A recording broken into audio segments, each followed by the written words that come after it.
marxalad kasta marka la joogo oo doorasho ay soo dhawaato qayladeeda iyo buuqeedu uu badan yahay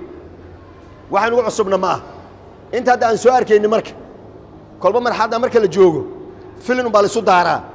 laakiin waxaa la rabaa in la ogaado la yidhaahdo horta dadku alxamdulilah mustawo iyo wacyi iyo garaad ayay leeyihiinoo wixii jira way og yihiin hadda maalan doorashooyinkii aan soo dhaafnay iyo waqtiyada aan joogno kuwii bannaanka iska dhaaf ama jabuuti ama kenya iyo ka soo gudub gudaha markii la soo galay habkii wax loo dooranaya waxay ahayd teendhada dadka soo gala ee wax dooranaya kuwa un baa la kala sukaansan jiray marxaladay ahayd waa laga soo gudbay marxaladdii ku xigtay waxaa ku xigtay teendhada inaan lagu sugine sidii beeralaydu ay beerta u abuuraan oo kale gelayda iyo digirtiisoo lama abuuro xildhibaanada in la abuuro oo teendhada aan lagu sugin oo xildhibaan la soo saartay oo la soo abuurtay oo la soo kharas gareeyey inuu teendhada yimaado marxalad kaleeda iyadana taas maxaa dhacay marka markii la abuuraayey kharash kasta ha lagu bixiyo wixii dhacay ha la isboobsiiyo ayadoo khudbada masaajidka lagu maqan yahay natiijada ha soo baxdo mid xildhibaana meesha waxay ugu diyaarsan yihiin meel kale ha laga diyaariyo wixii la samayn kara waa la sameeyey laakiin halkudhigii khatarta ee ka soo baxay marxaladdaas waxay ahayd ka cun oo ka codee lacagtiina waa la dhameeyey teendhadii marka la isugu tegeyna waa laga codeeyey abuurkii shalay marka abuur kalaa lagu daray marka abuurku maanta ma bilaaban hor u soo abuurnaa in wax la abuurto way socotay hadda waxaa socda marka abuurkiyaa socda roobkiiya da-ay sooma jeedaan xildhibaanadii la abuurayaa dhalaq dhalaq dhalaq qof walba iyo kartidiisu u abuurto hadda qayle waxaa jirtaa marka waxaa la leeyahay xildhibaanadii waa la abuuranayaa waa la qoranayaa oo soo lama qoran jirin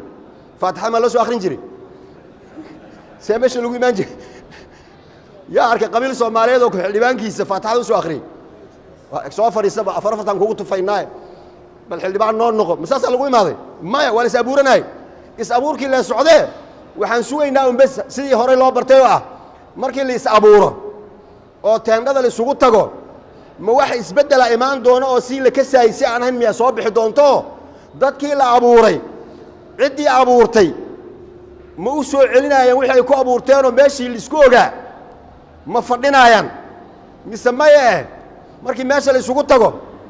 weji cusubaa soo bixi doonnimayo waa la is abuuri jira hadda ka horba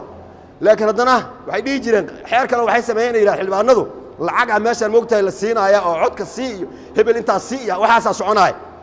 markaasi waxay dhaheen lacagta ka warrama see la yeelaa qofkan hal qof hadduu lacag ka qaato oo yidhahda murashaxan aan anigu cimaamadeeda ag dhigtay oo intuu la gorgortamo uu yidhahdo warniyow anigu meel kale uma socdo anila idharji bes oo yidhahdo ilahay ma kula og yahay waxaas anaa ku siinaaye meeshii aan kugu sii xirtay ma iisii fadhinaysaa oo uu yidhahdo waan kuu sii fadhinaya ballan waaye oo uu sidaas yeelo oo uu meeshii loogu imaanaayo ma dhici jirin kuwa waxay marka saan yeelnaa waxay dhahayaan mid kasta oo dhahay murashaxaan ahay adi lacagta ka qaado haye maxaa xeer ahoo u yaallo la samaynaa waxay dhaheen lacagi soo maaha lacag waa qaadasho codkuna waa qarsoodi lacag waxay dhahen qof baa ka diidin adiga ka qaadle 10 haddayin 10kaba ka qaad ku kas waa kuu codaynaa keen lacagta haye hadhow codka markii la ridaayo hebel wuu codayso la dhihi maayo warqad fagsoo lama siinaayo bes codkuna waa qarsoodi meeshaas waxaa soo baxda marka wax la isku halayn karaba intii aan soo arkaynay waa la waayey hadda waxaa jirta marka ma sidii ay noqonee mise wax la isku halayn karaa meesha soo baxaaya wareerkaas wuu jira hal arrin markaa la ogaado markay marxaladan oo kala joogto siyaasiyiintu qof walba fikradduu gadi karo cidduu la hadli karo uu la hadlaayaa hal arrin un ummadda soomaaliya iska ogaato ha ogaato wax qabiil isu dagaalsan meeshan ma jiro dan anaa meeshaan rabo iyo meeshaan anaa kaa raba iyo anaa kaa qaadaaya iyo ma igama qaadaysid intaasaa lagu wareeganaya marka ha kala qaaqaateen ciddii kala jiijidaysa ha kala jiijiito hal arrin un aan bannaanka iskaga ilaalino inaan iskhilaafka siyaasiyiinta intaan run u malayno inagu islayna marka oo inagu awrkacsan saan dhihi jiray waan isku awrkacsanin dadku ay soo jeedaane war cid wax u qaban jirtay ma jirto cid walba waxaad ayadaa wadatay idinku soo kala hara meesha doonaysaan kala aada laakiin shacabkan Soomaaliyeed qabiilna ha isugu dirina isnacayb kala ma qaba shacabkan kuraas la kala eryanay ama la kala qaadanaa meeshaan taala ciddii ilaahay u calfaha qaadato walaaltinimada guud ee Soomaalinimadana yaa laga tagin midda kalena dadku aysan isxanaajinin oo يعني قف dadka qaarkii waxa laga yaabaa siraacan oo siyaasiga ah inuu u maleeyo meeshii ugu dambeysay oo naftu ka dhacdo oo qofkii uu rabay haduu soo bixi waayo uu sakaraado oo uu xanuunsado oo uu jirado waxaan wax kale ma geelayda waxa la geela ama xoolaha dadka waraabsanaya markii xoolihii ay imaadaan ceelka ama warta ay imaadaan qof walba wuxuu jecel yahay xoolihiisu inay hor cabaan marka wadaanta iyo darka iyo wal isku jijiida siyaasadan arkays wax kale ma waa wadaantii iyo darkii iyo xoolihii la waraabinayay intaas la isku jijiidaya markii xoolaha la wada waraabsado oo galabtii la gaaro oo la baxayo xaafadihii iyo baadiyii la sii aadayo shalay hadaay kuwii wadaanta kala jijiidanay waraayiga leex igu laxa intay qoslaan oo farxaan oo shaah wada cabaan ayay wada fulayaan oo xoolahoodii ayay ka daba baxayaan qaybtii wajigii hore maanta ee la isku riixay wadaanta isiiyo ku siin maayo biyo waraabsi la ahayd maahina cuqdad ka dhaxaysa mayna ahayn marka biyo waraabsiga ha ku go'ina ha biyo waraabsadeen hadhow markay dhamaatana saaxiibaha la ahaado wadankuna inuu deganaado جزاكم الله خير ربنا آتنا في الدنيا حسنة وفي الآخرة حسنة وقنا عذاب النار ربنا لا تزغ قلوبنا بعد إذ هديتنا وهب لنا من لدنك رحمة إنك أنت الوهاب وصلى الله على سيدنا محمد بسم الله الرحمن الرحيم الحمد لله والصلاة والسلام على رسول الله وعلى آله وصحبه أجمعين أيضا لو جه أهمية أولياء هي برنامجك